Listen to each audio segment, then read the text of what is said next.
Section 42 of the Care Act. So that tells us, see if I can find something. Okay, so Section 42 of the Care Act, and that's regarding safeguarding. Okay, so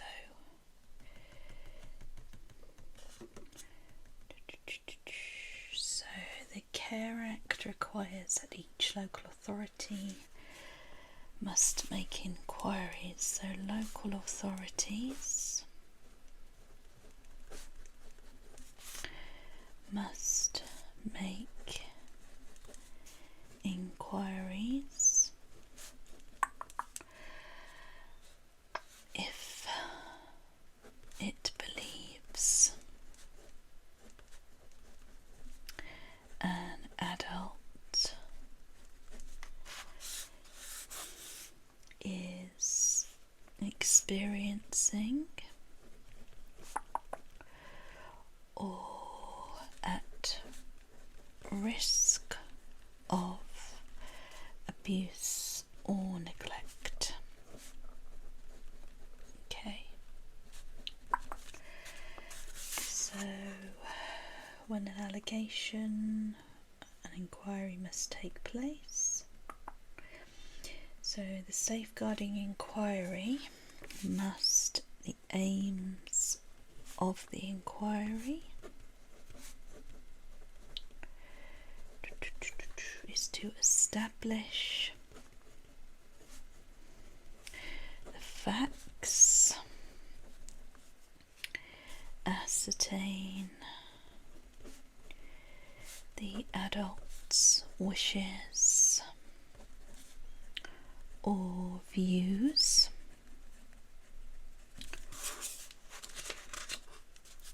assess the needs of the adult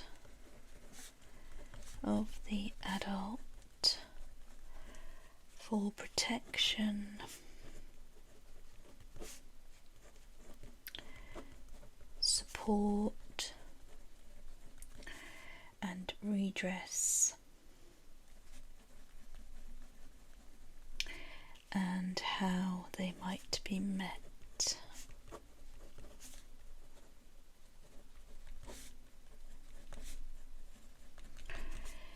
Protect the adult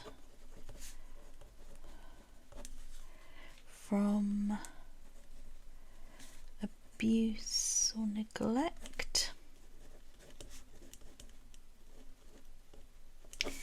as they wish. Decide what follow-up actions should be taken.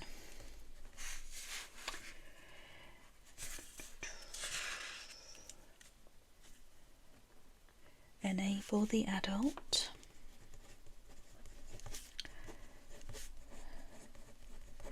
to achieve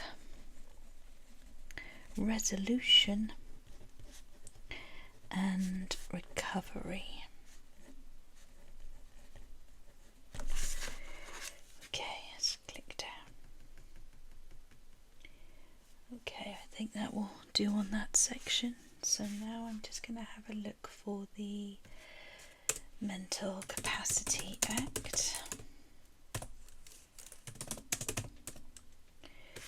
Okay, so I'm going to have a look at the Mental Capacity Act.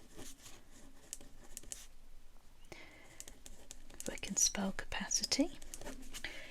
Okay, where's the main principles? Okay, so we've got the principles. Okay, so the main principles are a person is assumed to have capacity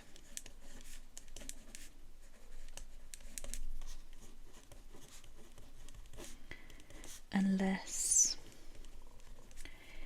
established otherwise.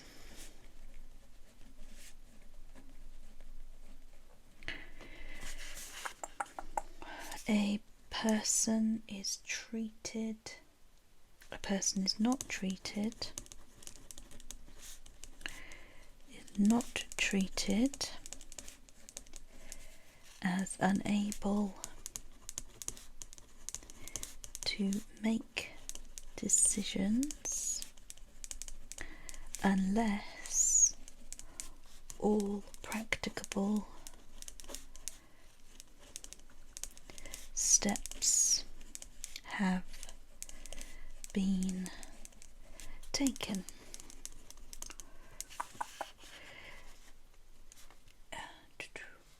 Any decision must be made in the person's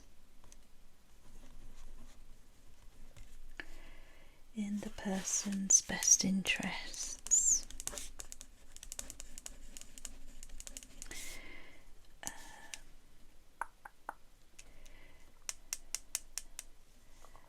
A person is not treated as unable to make a decision because it is unwise.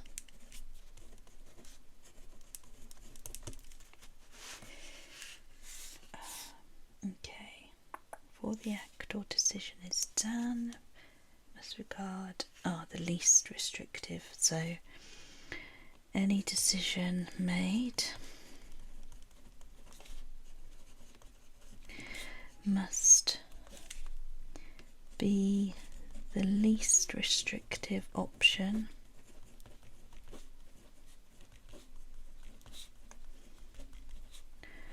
on the person's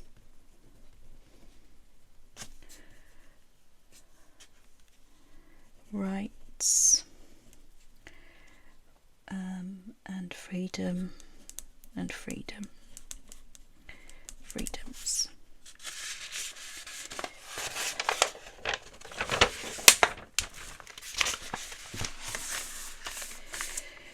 Okay, so I'm now going to look at the Human Rights Act.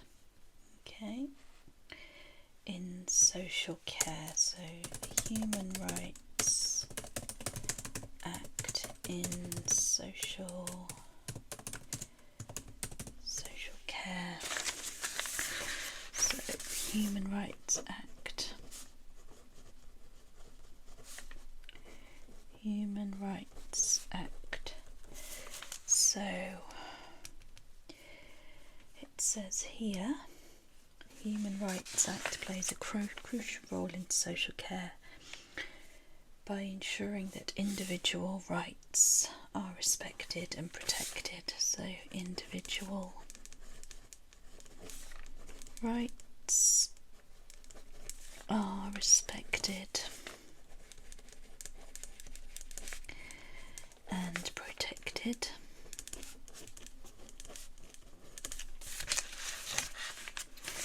So emphasizes, I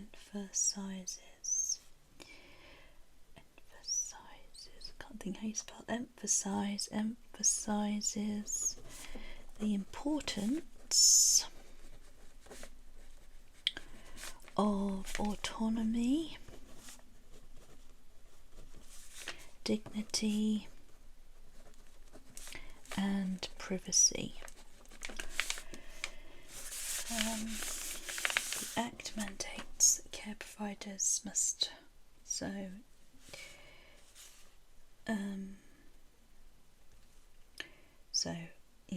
mandates that care providers must protect and promote the rights of individuals using their services. So services must comply with the Human Rights Act.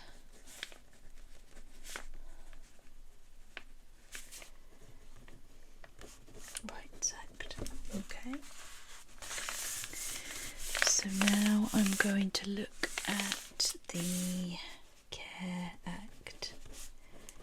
Okay, so this is quite an important one.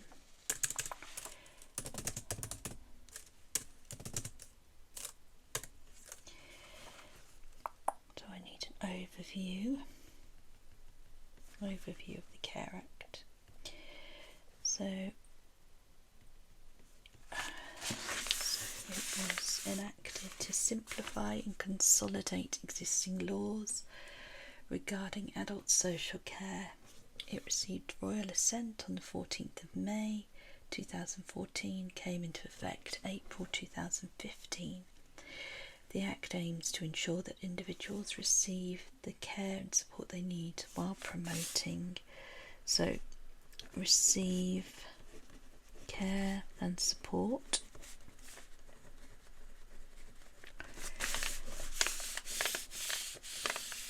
While promoting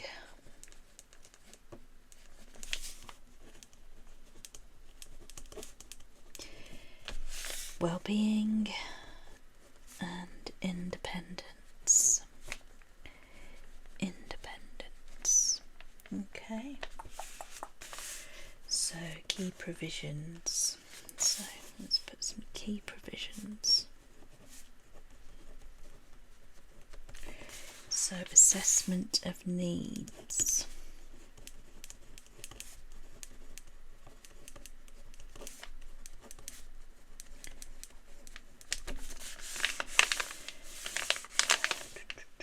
Local authorities are required to assess the needs, so local authorities required to assess needs of individuals seeking care and support. Care and support. So,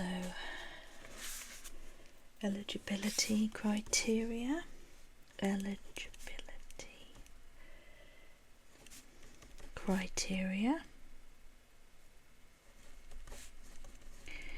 Okay, so establish national. So there is a national eligibility criteria.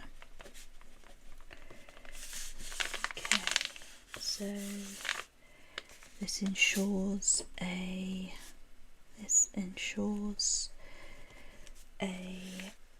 consistent approach. Yeah. I need to find out what this eligibility criteria is, I think. Okay. Then we've got the well-being principle.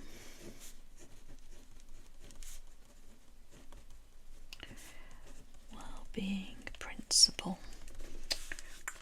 The Act places a duty on so it's promoting well-being. Promoting well-being when prioritise the promoting well-being when making decisions about care. So promoting well-being when making care decisions.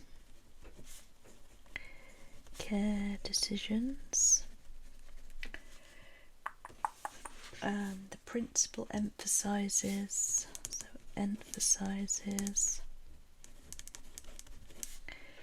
the importance of considering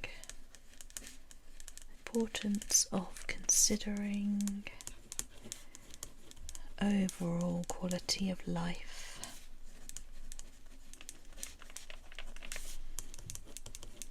So that's obviously taking a more holistic approach. Okay, number 4 is preventative services. So local authorities should provide services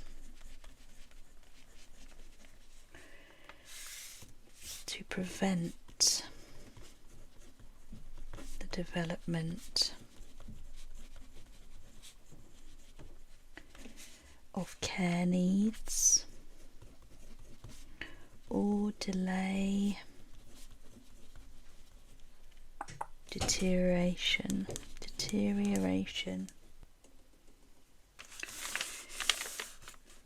thereby supporting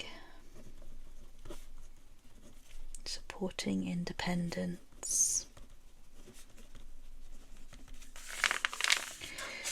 Number 5 is information and advice.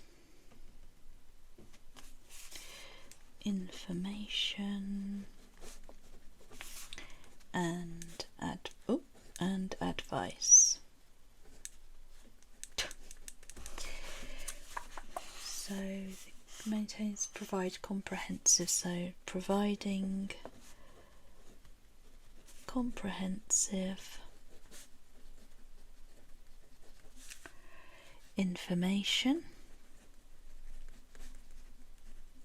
and advice about care and support services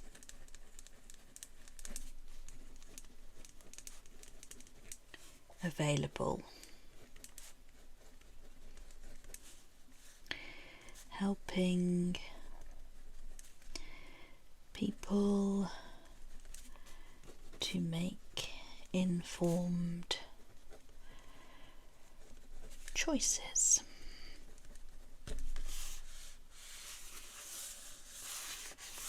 Number 6 is safeguarding. So provisions for safeguarding, so ensuring local authorities have clear guidelines for protecting individuals from abuse and neglect. So, the Care Act represents a significant shift in how care and support are delivered in England. By focusing on individual needs and well-being, it aims to make by focusing on individual needs and well-being,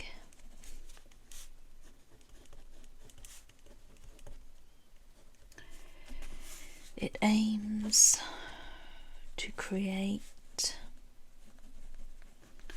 a more person-centred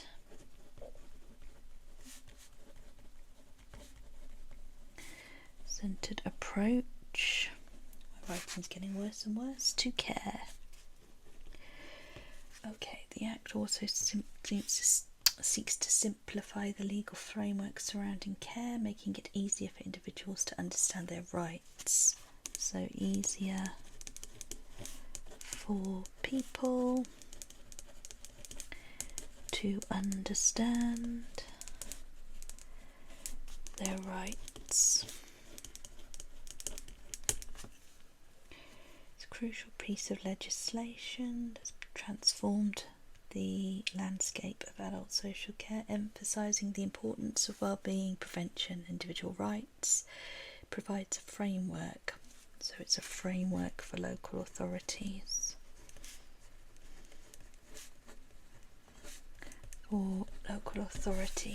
to deliver effective, responsive care. So what is the eligibility criteria? Eligibility criteria, don't think that's right, for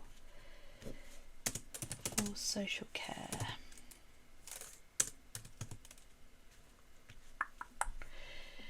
Right, so needs assessment. So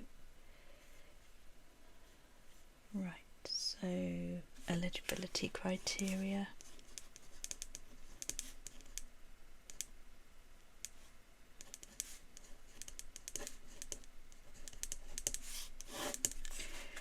Needs assessment, so needs assessment. So must have needs arising from a physical or mental impairment or illness. Impact on daily activities. Impact on daily activities.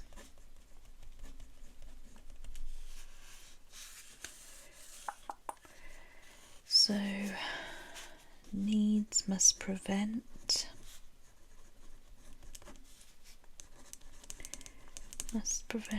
an individual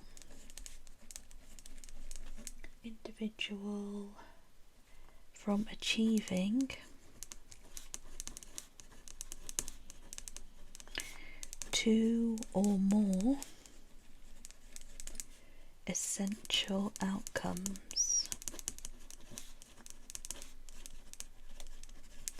such as managing nutrition,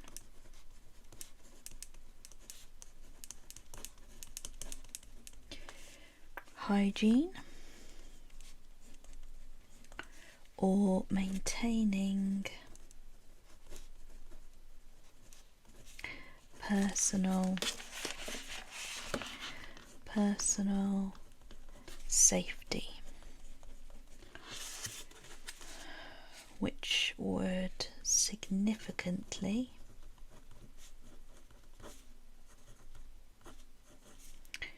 impact their well-being.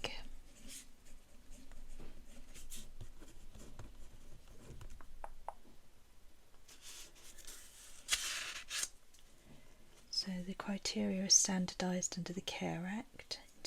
So we've done that. So framework for support.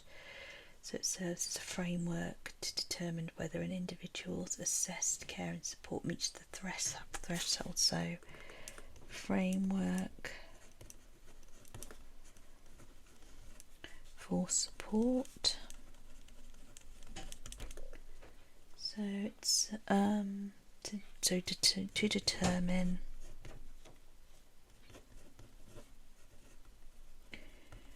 whether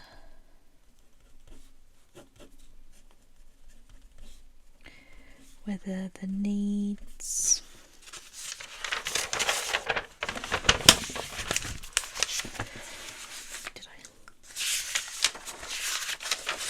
whether the assessed needs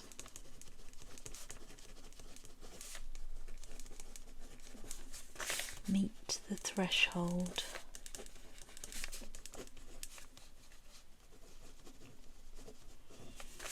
for support from the local authority.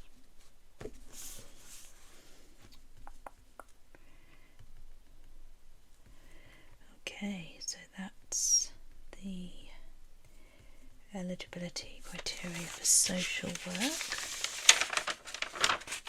So there are some notes. Okay, questions we consider based on identifying the needs. Do your needs arise from physical? Yeah. So questions: do you have access to food and drink to maintain nutrition? Are you able to prepare and eat food and drink? Can you wash yourself and launder your clothes? Can you use the toilet? Can you dress yourself? Can you move around the home safely? Can you keep your... This is quite interesting actually. I might try and print this out at a later date. Okay, we're regarded as being unable to achieve an outcome if you are unable to achieve it without assistance, unable to achieve it without assistance but able to achieve it without assistance but doing so causes you significant pain, distress or anxiety, able to achieve it without assistance but doing so endangers or is likely to endanger your health or safety of others, able to achieve it without assistance but takes significantly longer than would normally be expected.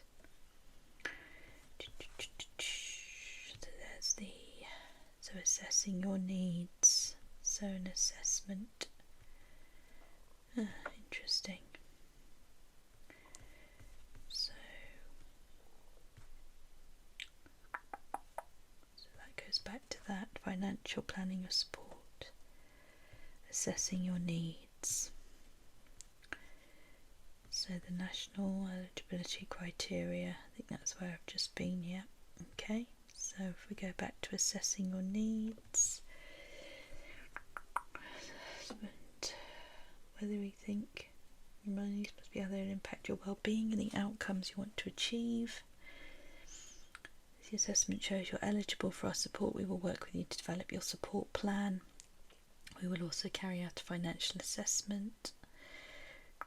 Complete if your needs are urgent. Right, so I want to print off that other page. That's with Lancashire County Council, but that's right.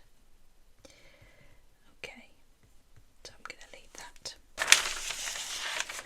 So we've covered the Section 42 Safeguarding Mental Capacity Act. We looked at the Human Rights Act, the Care Act, and the eligibility criteria for receiving care and support. Okay, so I think that's all we need to do.